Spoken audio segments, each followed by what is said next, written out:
麻将呢是中华的国粹，所以麻将哥自然也是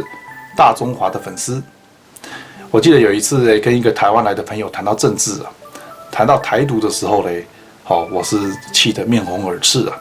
后来慢慢的去理解这些台独人士或者这些激进分子的想法的时候啊，才能慢慢的发现他们为什么会有这样的想法。那今天呢，我想借着这个节目的机会跟大家分享一下，希望这个节目嘞可以让大家多一份理解，多一份宽容，少一份怨怼，少一份恶语。这一集包含的内容比较多，所以呢，我讲话会比较快。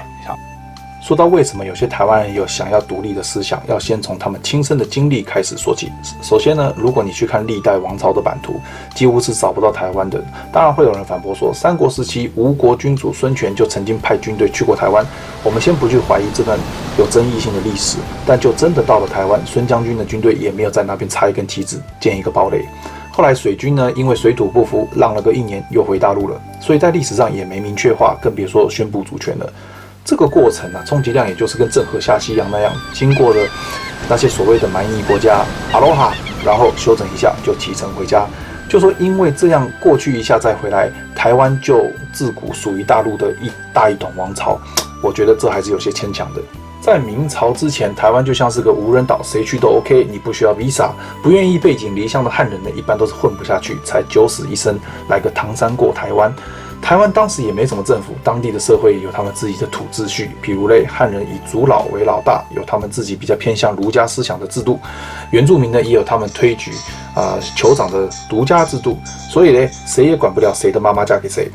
在台湾这种四分五裂的局势一直延续到明朝，倭寇也就是中日混在一起的海盗，有事没事在那里休整，把台湾作为一个海盗的基地，所以那里的汉人有渔民、难民、盗贼，后来有些混得还不错，就有田地可以种，变成了农夫。所以这些社会底层的人中国王朝根本懒得鸟他们，生没户籍，死没记录，更别说保护你的国民权益，哪有那么好？如果台湾那时候就在明朝的版图里，那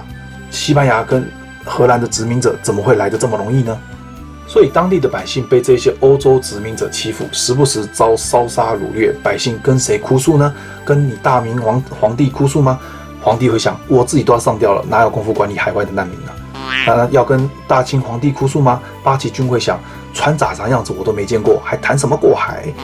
一直到1661年，郑成功被清朝打的是走投无路，才想到了这块宝岛。在这里，我们不否认他是民族英雄，但还原历史，他并不是为了在台湾宣布中国人的主权而收复台湾，而是为了他的反清复明的大业嘛。以台湾为跳板，跟当时海盗是一个想法。哎呀，对他本身就是大海盗的富二代啊，有这样的想法也不奇怪啊。郑成功毕竟以汉人自居，台湾的汉人百姓想，哎呦，现在汉人可以来管汉人，太好了，有回家的感觉。譬如呢，当时呢帮郑成功进攻荷兰人城堡的，就是做荷兰翻译的台湾汉人何宾啊，所以台湾人是很爱祖国的呀。那时候郑家王朝在台湾就像土皇帝一样，一心只想反攻大陆，反清复明，哪里管你台湾百姓过得好不好？他们的确在当地是有做一些建设，但出发点也是为了教化这些所谓的蛮夷番人，让他们乖一点嘛。换言之，也是为了巩固自己的政权，并不是为了你台湾老百姓的生计啊。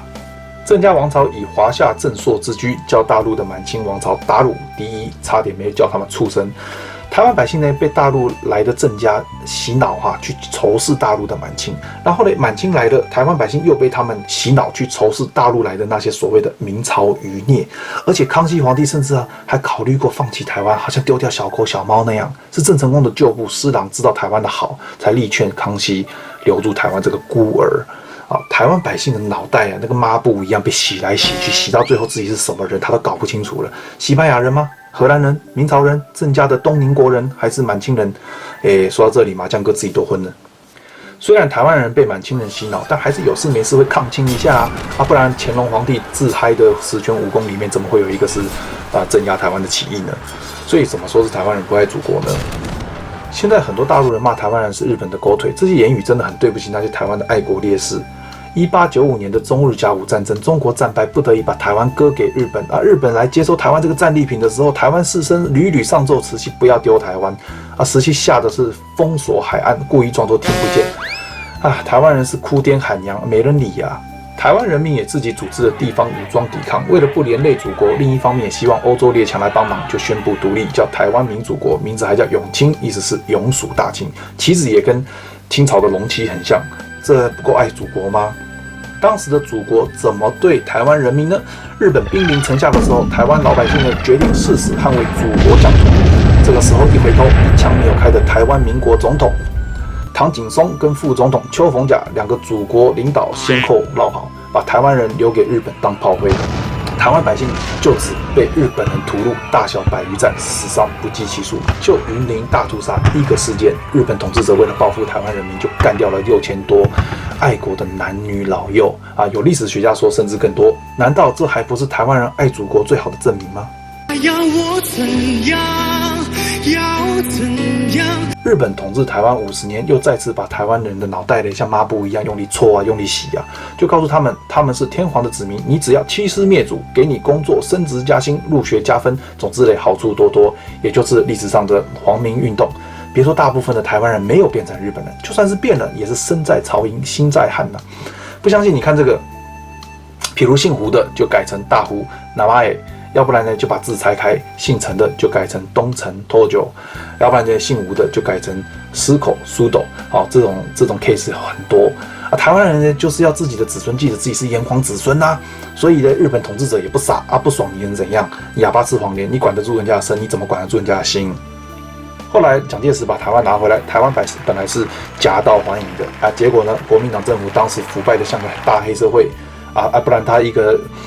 第2次世界大战的战胜国，怎么在短短几年就把整个大陆丢掉？当时国民党在台湾做什么好事，可能没有太多人记得，但坑蒙拐骗、勒索、强奸、鱼肉乡里的事情呢，台湾老百姓倒是记得一箩筐。台湾人已经很努力把自己当成中国人，不爽的是当地政府根本就没分那么多彼此，更没有什么台独这一词啊哈。但那些国民党的大陆官员呢，《水浒传》里面的朝廷一样，非要官逼民反啊，老百姓反了就说人家是日本狗，所以呢你欺负别人就变对的了啊，再不行呢就冤枉人家是匪谍，所以你杀人越货也是对的啊。108条好汉哪个不爱国？怎么个个都变成草寇啊？最后被朝廷一个个处理掉。台湾人当时就是这种处境啊。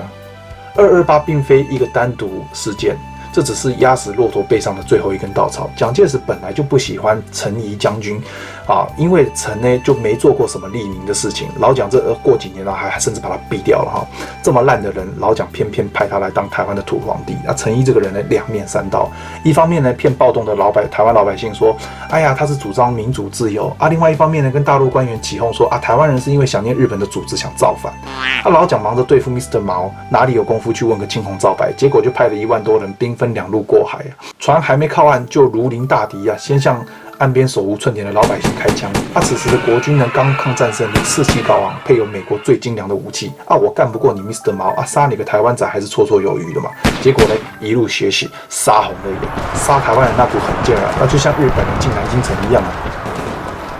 因为当时大多的台湾人只会说闽南语跟日语，跟日本有血海深仇的大陆兵一听来就更上火了啊，杀到什么程度呢？用机枪扫群众，然后呢学生吓得是武装自己，然后国军呢在炮轰学校，你没有听错，不是炮轰堡垒哦，是炮轰学校，然后呢再按照株连法一个一个抓人，一个个请去喝茶，再5、6个人呢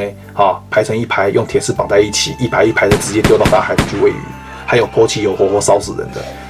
我以为这个桥段只有黑社会的电影才演得出来的。没错，当时祖国的军队在台湾就是活生生的斧头帮。